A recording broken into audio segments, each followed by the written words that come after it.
Hey, what's up everybody? Video 44 coming at you with another video. Alright, so dedicating this video to my boy, Laker Dynasty LD, Abdul Nazari. Rest in peace, my good brother.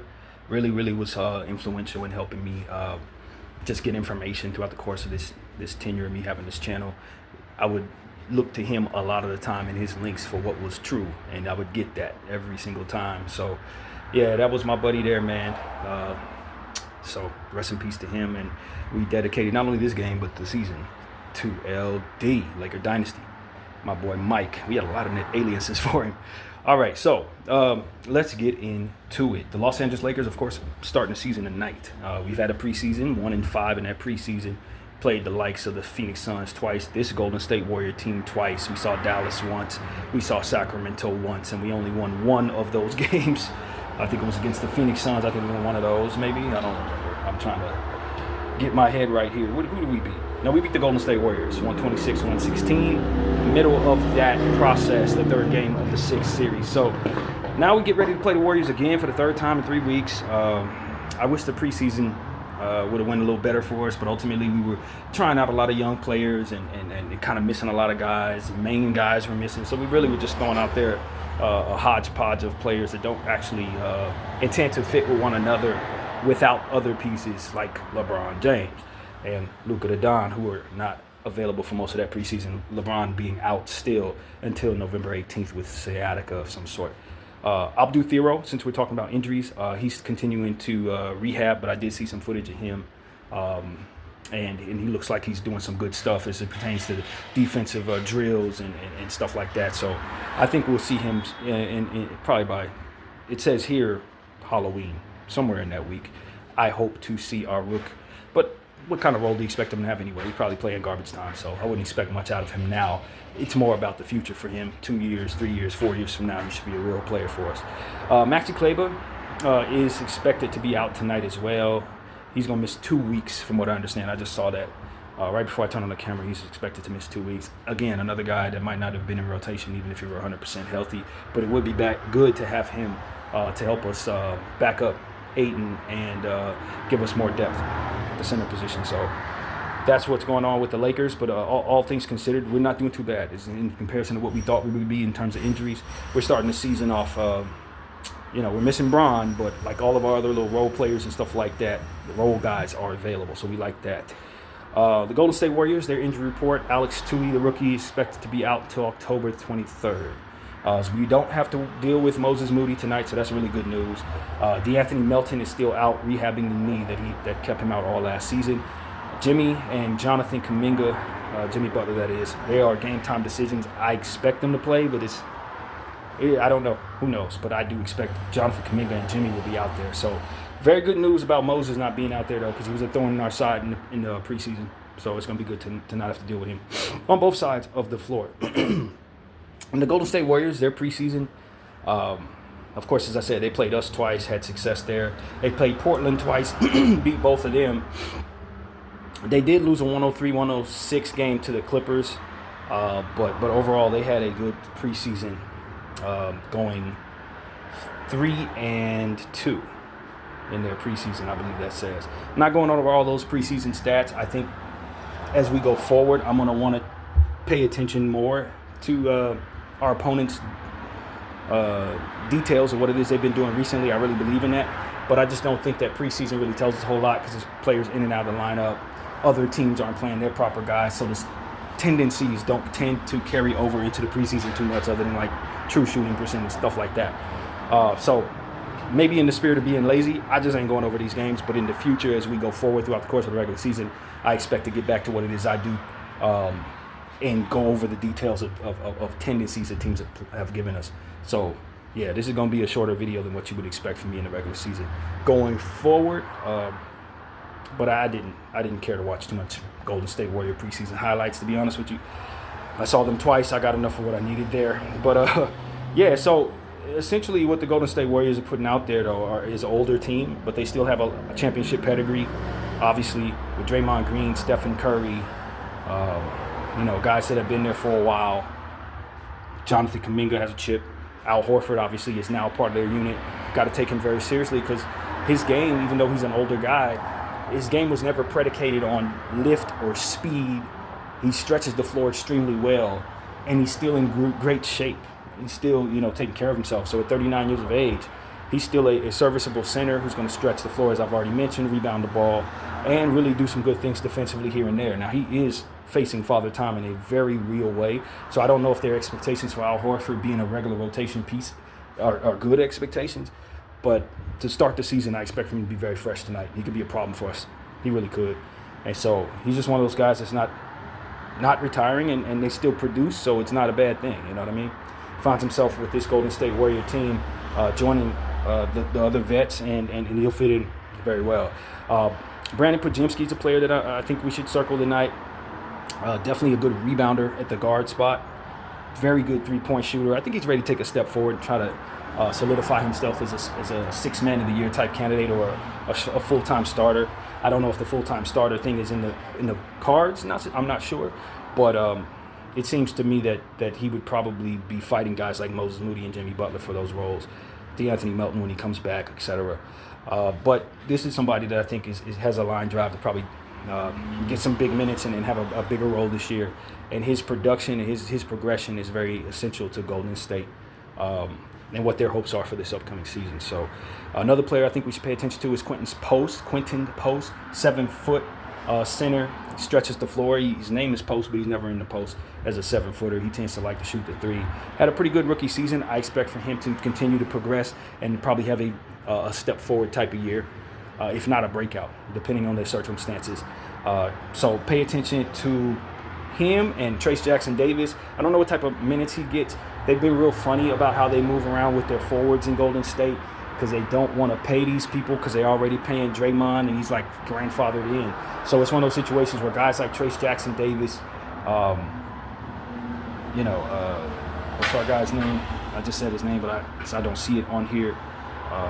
Jonathan Kuminga, they're not able to get the right path to them starting, and they're, in my opinion, their career trajectory is just stumped by the process that the Golden State Warriors have for their organization, continuing to, pay Draymond $1 million times more than what probably anybody else would, just so that they can have players that are ready to take starting roles continue to be behind him, and they end up stumping the minutes, particularly both of these players, Trayce Jackson-Davis and Jonathan Kuminga. The minutes tend to get stumped because they try to control their price tag upon the time that they become free agents, so that they don't have to pay them for too much, or that they don't lose them in free agency to inflated prices off of the result of them playing full minutes and really showcasing what they can do, because they won't be able to afford them at all if they get priced out that way. So this is what they've done. They've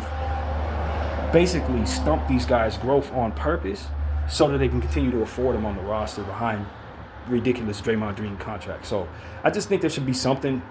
They need to address that. The NBA needs to address these practices, because they're hurting these players' careers. And these owners continue to own teams for 30 years, and these players only have but 15 years to play. So it's like when their careers don't get off to the right path because the organization they're just drafted into against their own will has other intentions, really not so positive intentions for their careers. What you end up finding out is these guys don't ever really find their way in the league, when all they needed was just an opportunity to be in a situation that had their best interests in heart. So I just wanted to take a couple seconds to say that, because y'all know that's what I stand for.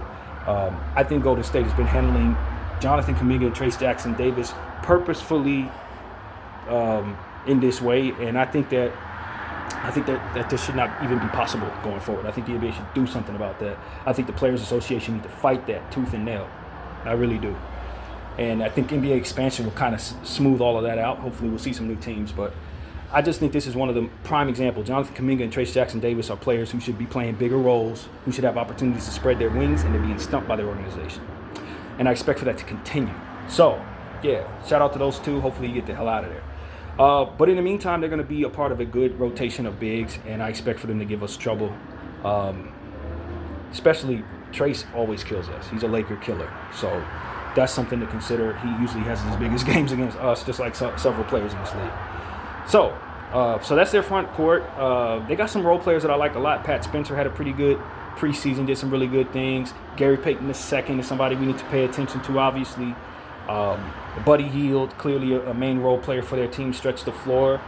Um, they got a pretty loaded roster, and the roster at this point knows one another with the role players a bit better. They've grown together, and then the old guys, of course, won a million championships together. So I think the continuity of the Golden State Warriors could potentially be better than a lot of teams just because they've been together. The majority of them have been together for at least 2 years now. Ain't too many new people on the squad, man, other than Al Horford, who can assimilate himself into any basketball floor anywhere in the world, and fit just fine. He's one of the most fittable players in modern times, if you ask me, Al Horford. So, yeah, man, Guy Santos is another role player. I don't expect to see him tonight, but I like him a lot. He's done some good things over the last couple of years. Stand out for me. So, that's really what it is, man. At the end of the day, it's the Golden State Warriors. So you're talking about Steph Curry. Steph Curry is the greatest shooter of all time, a game-changing juggernaut of an offensive Hall of Famer. And I'm a Laker fan that loves Steph Curry. I don't love his team. I don't. But I've always been a fan of his, a big fan of his. And I just think he's a class act on and off the court. And Steph Curry continues to marvel and continue to set a standard for taking care of yourself, just like a lot of Hall of Famers have done. They take care of themselves in ways that, even if they go into their 37th age season, they still one of the best conditioned athletes on the team. And that's Steph Curry for you. He takes care of himself, and he's going to continue to marvel from behind the arc as he always has. So I would expect a big game from him tonight, as I would expect a big game from him any night. But it would be wonderful if he has a cold stretch, because when he goes cold, he can really go cold. So hopefully that'll be what we see tonight in efficiency from the great number 30, Chef Curry. And of course, Jimmy, if he plays, which we think he will play. Jimmy, I honestly don't know where Jimmy is as it pertains to what he can do. He's younger than Steph, but I don't view him the same way because of injuries over the years. He's been banged up. He's had, real assignments that have kind of taken some years off his career. Playoff runs deep into the finals and stuff like that, where he's had to do all the heavy lifting for Miami. So I just don't know how much Jimmy Butler really has to give. But Jimmy's so fundamentally sound that he's still going to be able to age well, even as he starts to lose, a step or two. And so I still expect Jimmy to be a hell of a productive player because he can do multiple things in multiple areas on both sides of the floor.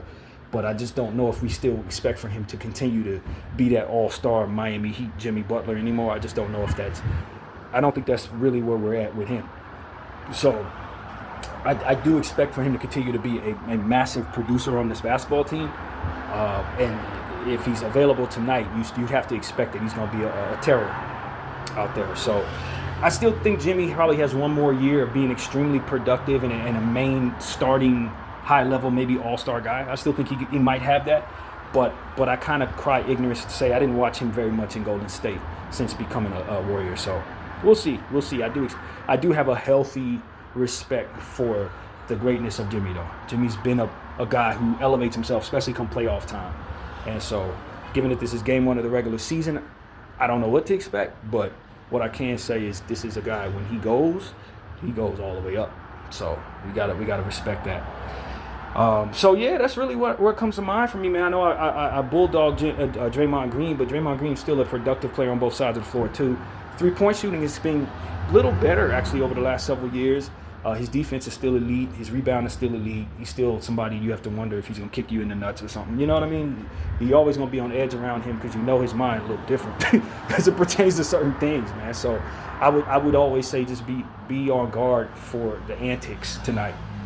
His boy Bron will not be out there on the court, so it's not the same energy, but I do expect that he's going to try to hound our guys, man, and try to get in their head, potentially. So just keep an eye open for Draymond Green. He's always a triple-double threat. He's always one of the smartest players on the floor. That's not even up for debate.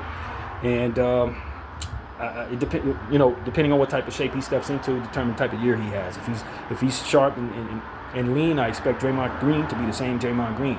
But Father Time is starting to get up there with him as well. So this is an old team, man. They do have a core role set of young 25-year-olds and stuff like that.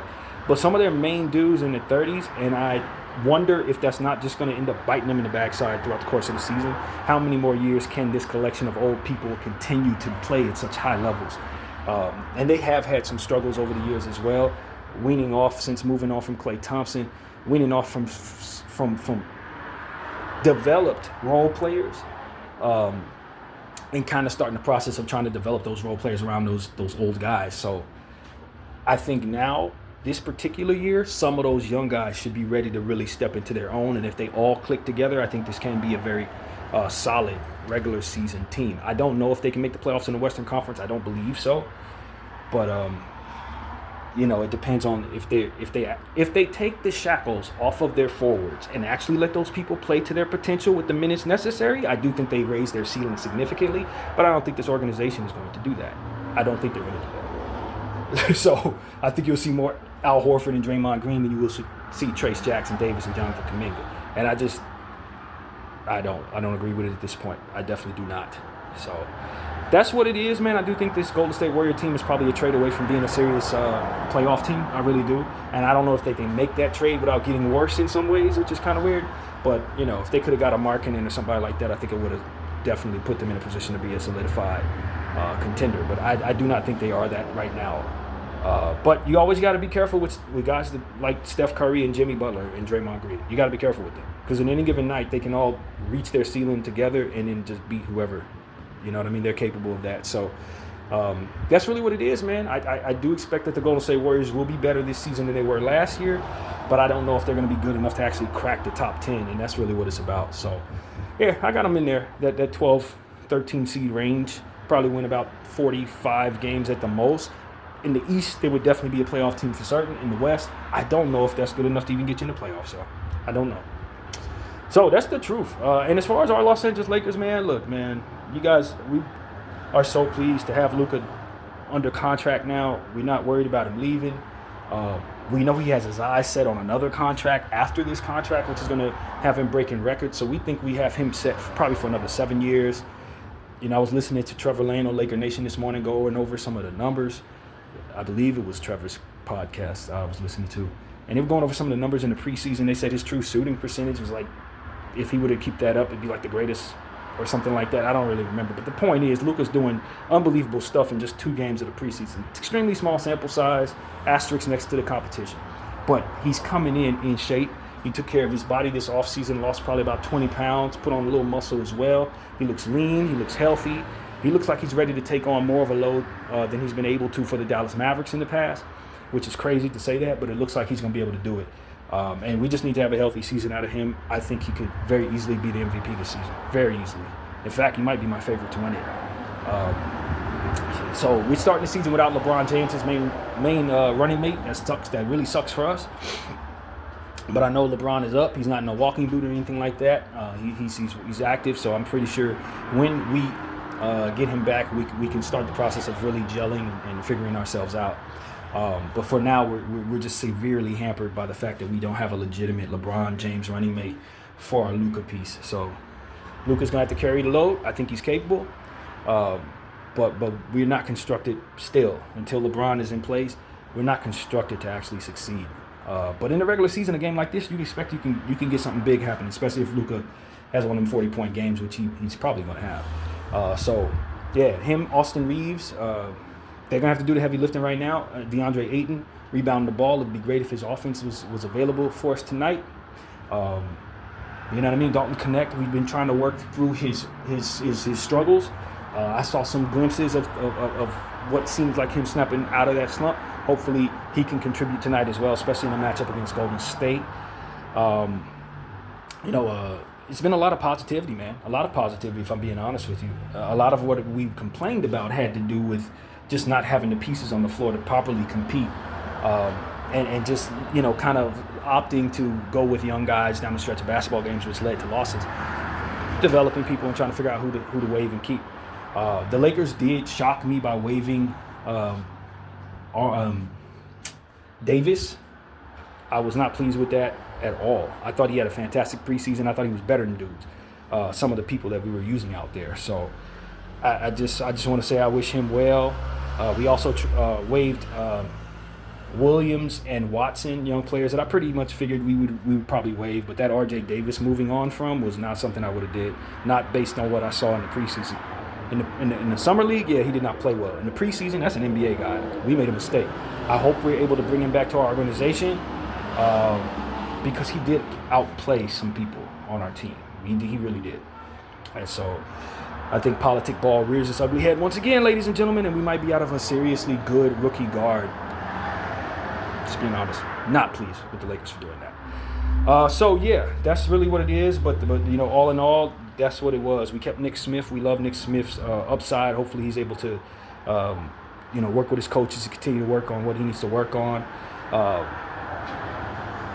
Jake LaRavia, young guy that we just brought in, played for the Sacramento Kings and the Memphis Grizzlies prior to. He's a solid player. We don't have extreme hopes for him being some type of upside player. I do think you can fill him in as a starter. But he's a good average young guy. He's only 23 years old, so you hope he can reach his ceiling, not have any injury bugs biting.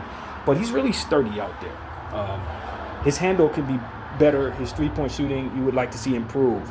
But just when you talk about an average role guy, you can do a hell of a lot worse than what this guy is. And I just feel like he's been kind of underrated throughout the course of this preseason, because people expect for stars to have so much specialty to their game or some type of expertise to a particular area. And that's not really who he is. He's just a guy who has a very well-rounded game. And for a team that doesn't have a whole lot of two-way guys at wing, he's extremely valuable to us. So I would tell people to keep an open mind with LaRavia, because he's not overly talented, but he's extremely balanced. He can do a little of everything, and that comes together to make him an extremely good piece for a team that has the issues that we have. So I'm super excited about bringing in a player like that. Sometimes you don't need so many chiefs. Sometimes you just need a few subordinates that are just going to come in, know their role, not try to do too much and not expect it to do too much.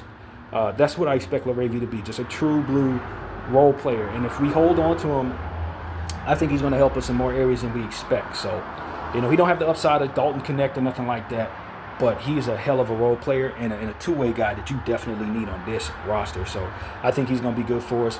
Marcus Smart's now a Laker. Can't wait to see what he's going to do. I loved what I saw from him in a few of the preseason games where he was able to play. One game he actually just ran around, didn't do anything, but then he came in and gave us some production. Three-point shot was inefficient. We expect that all season, but his defense was great. 4 steals against the Kings. I can't wait to see what Marcus Smart's going to do, and just his overall personality. He brings something to this team that is unique to itself, and that's a fire. That's a dog. That's somebody who's going to dig in the trenches and make others better as well with his passing ability. He has a better footwork than I actually was aware of. His Euro steps and stuff like that are pretty good. And so I'm really excited about what he can do from a ball handling standpoint. I think he brings us just a bit more wiggle than maybe I expected he would bring us as it pertains to left to right shifty type dribbling stuff. I didn't really know he had that in his game like this. So I'm very, very excited about Marcus Smart, just the player and the personality, bringing him into our locker room. I think it's going to be fun. He's going to bring something to the table. And I just really need him to stay healthy this season. So, we got a nice team, man. I just, think that the Lakers are kind of in a bad spot because we still have to get LeBron in place. We still have to develop some of these young guys. We still have to figure out how we're going to guard on the perimeter, particularly with Rui Hachimura. In certain lineups, you want Rui out there, but you're asking him to be a wing guy. Defensively, he's just not quick enough, not talented enough defensively to really produce in that area like you need him to. And so while you love the production of Rui Hachimura on the offensive end, potentially what he can do on the weak side defensively and stuff like that, he doesn't rebound very well, and he doesn't help you in the areas with this roster you really need him to perimeter defensively. So it's kind of tough, because if he were just a bit more lean and a bit more wiggly on the defensive end, he would be a perfect player for us, an Andrew Wiggins-like guy, which is why I hear the Lakers are trying to target him. But Rui's a bit more bulky, a bit more true to the 4 spot, and you just need him to be able to guard threes. You need him to be able to guard long twos, and it's just not something that you can ask him to do successfully. So I like Rui, but I struggle with his fit on this roster right now. But he's still a main piece for our offense, and with LeBron being out, he makes a lot more sense because he can fill in for LeBron's absence in offense. And if he's having an efficient night, he can match the numbers from the scoring perspective. So I like Rui for that, and I think he's going to help us a lot tonight. Hopefully he has it going. DeAndre Ayton, I think I already mentioned, his rebounding and his defense have been extremely impressive. The offense has been here and there, and I know it'll come around. So I've been extremely happy with DeAndre Ayton, and I think he had a really good preseason. I really do. I think he had a good preseason. Jared Vanderbilt is somebody we also need to mention. He looks good. He's healthy. That's the most important thing. 3-point shot still isn't coming around, but I know he's working on it. Just got to keep working. Just got to have the confidence to put in extra work, and the confidence to shoot. And when the shots fall, you can keep him on the floor for the other stuff that he does so very well. That perimeter defensive stuff, for example, I expect he will be able to help us there, but he hurts us on the defensive end, so you just live without him for a lot of those minutes. I hope that he's able to get that shot going so we can see him get some 30-minute games, because I know he's a high productive, true blue NBA defensive player. The problem is just throughout the course of the offense, he tends to get isolated out by himself to shoot trays that he doesn't hit, and it just shrinks the floor for a team that's just not talented enough to deal with that on both sides of the floor. So we're not getting the most out of Vanderbilt yet, but if he's able to string together some shots and make people guard him out there a little bit, look out, because once he gets the minutes, he's going to damn near be an all-star for what it is that he produces on the basketball floor, which is something I think the Lakers need to do a better job of trying to make possible. Rui Hachimura and Jared Vanderbilt, if they had certain pieces that make their piece make more sense, you can keep them on the floor for more and get the most out of them. I don't know that we've been able to effectively get those pieces in place so that those guys make more sense on our roster, nor have we been able to effectively trade them for whatever set of reasons too. So it's just, it severely lowers the ceiling of our roster, in my opinion, not being able to properly showcase those two players. Similar to what I said about Golden State in regards to Jonathan Kuminga and Trayce Jackson-Davis. They're just not able to get the most out of those guys for different reasons, but it's just it comes down to that same problem. So if we can just bring ourselves to pieces that properly complement those two, we can get them on the floor, and they'll if we can have them play the 32, 35 minutes that I ultimately think they would be good for having, they're going to put up numbers that are going to rival some of the better starting guys in the NBA. Both of them, Vanderbilt and Rui. I just don't think they're on the right team. Now, I'm happy they're Lakers, but we can't get the most out of those guys. We cannot get the most out of either one of them. So that's really what there is to say. I've been very pleased with our centers as well. Jackson Hayes, Christian Koloko, I thought they had very positive pre-seasons. Gabe Vincent was a super standout. I can't end this video without mentioning how good Gabe Vincent looked, especially since I'm very quick to tell y'all when he's not playing well, he's playing the best ball I've seen Gabe Vincent play since Miami, and he's shooting as well as he's ever shot for us. So hopefully that continues into the regular season. He's been a very, very surprisingly positive piece for the Lakers. So I know this is a contract year, so I expect for him to, if he's healthy, to continue to be as sharp as he's been and focused. And if we can get a career year out of Gabe Vincent, it could change a lot of things for our ceiling as well. So yeah, man, that's really what's up. Those are the players that we expect to see out there. I'm bummed about RJ being waived, man. I'm not going to shake that. I think we were better for him on the roster. I don't know what type of role they thought they would be able to give him. And maybe that's why they moved on from him. And you did have to waive somebody, no doubt. But it's one of those situations where we legitimately have some young players that we've never seen. And we talk about the mythical young players as well. Abdou Thero, of course, with the injury, we know he'll be here soon. But like Chris Magnon, has anybody ever seen Chris Magnon? No.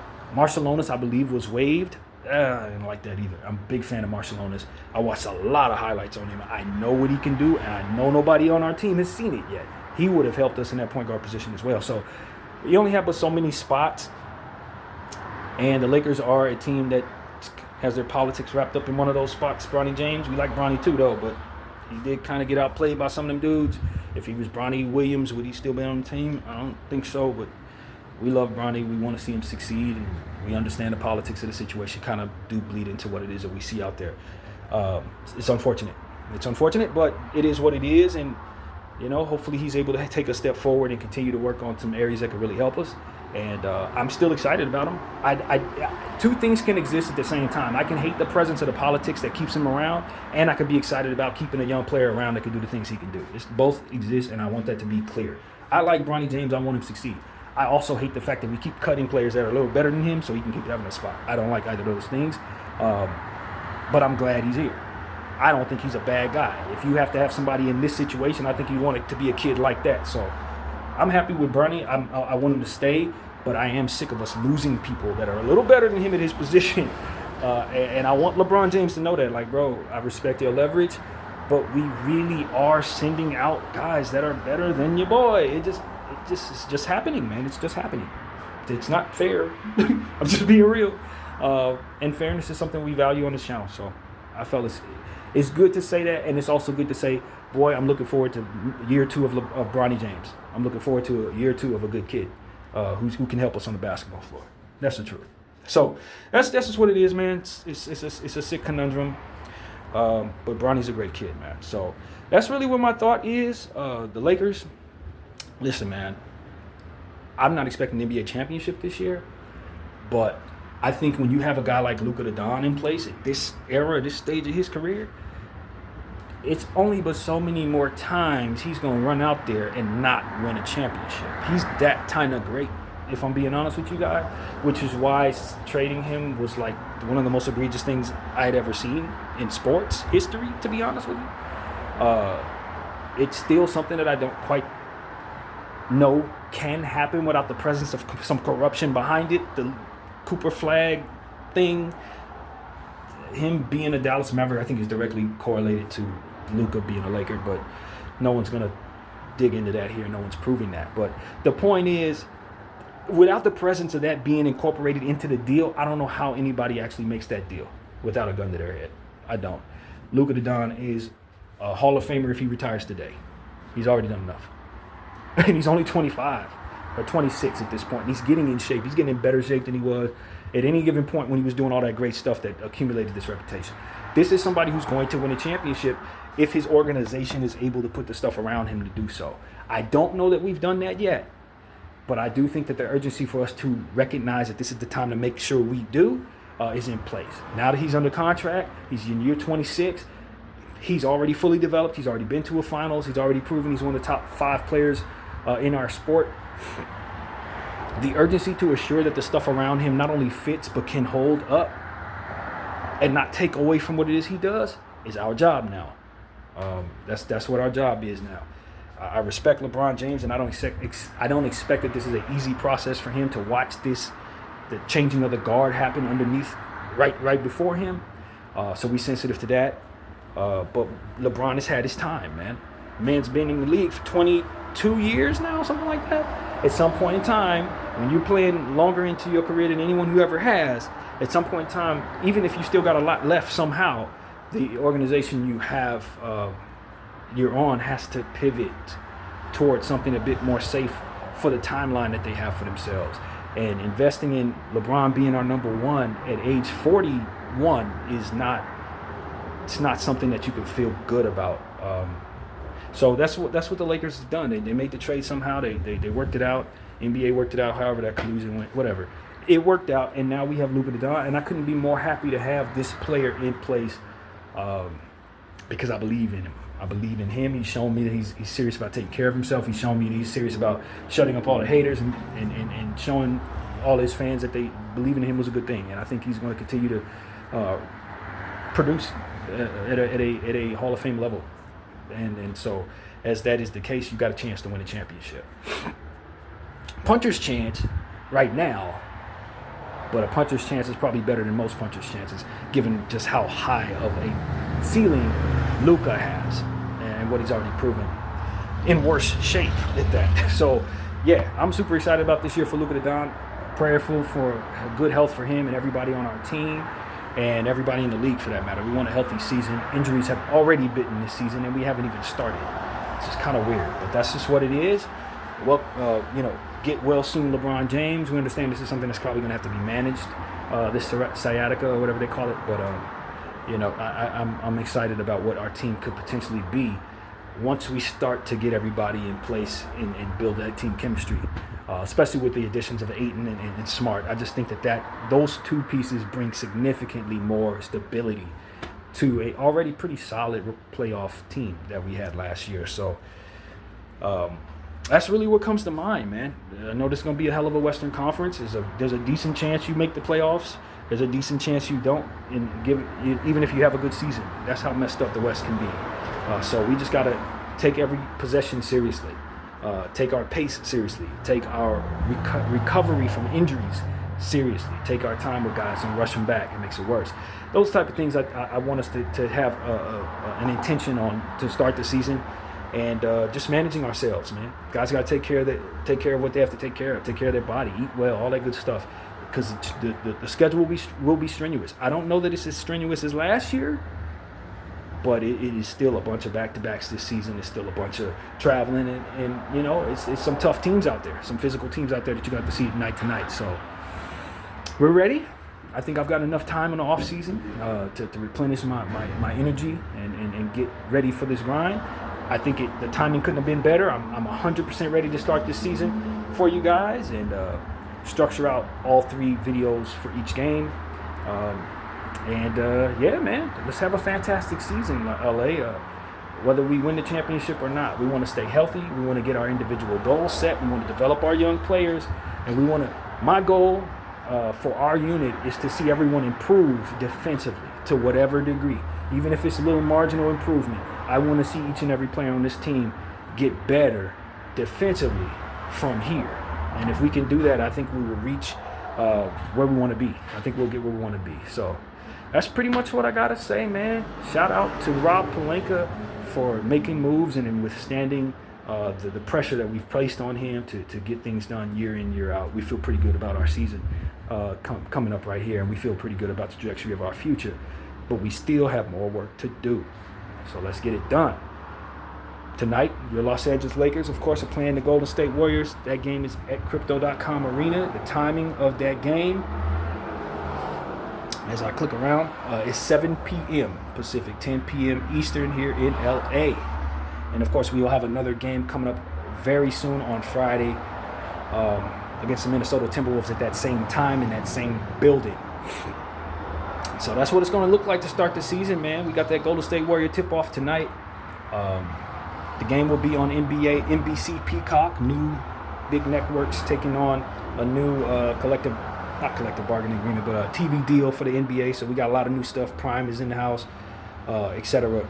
So yeah, we'll see how it goes for the new guys. And that's really what it is, man. Super excited about this season, man. Feel good about this season. Good vibes surrounding this season. We're celebrating my boy LD this season, so you know the Lakers got to do something big. And that's really what it is, man. So I thank everybody for watching BDF 44, and I will have those 2 videos for you at halftime and, of course, at the end of the game. And if anything comes up in between that, I'll probably make another video too. But for now, this is the kickoff, or the tip-off to our season, and I'm super excited about us this year, and particularly tonight against the Golden State Warriors. So let's get out there and beat Steph Curry, everybody. BDF 44, I thank y'all for watching. I'm out.